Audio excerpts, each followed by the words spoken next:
This is a quick tutorial on the colors and fonts section of the style page.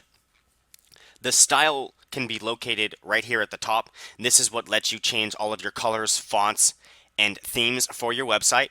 And for the colors and fonts down here, this can actually be used to override whatever theme you've chosen.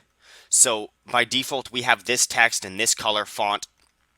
But if you wanted to change any of them, such as in the title or the subtitles, you can just simply select a different font.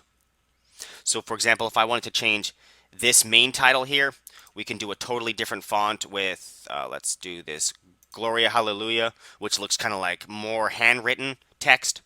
So once we save that, you'll see this goes from that computer to that's more of a handwritten font.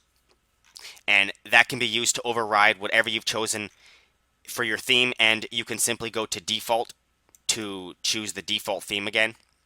You can also change your colors for your background, your text, even your buttons. You see down here we have a purple button with white text, but if you want to, change that, make this red and make the text color blue,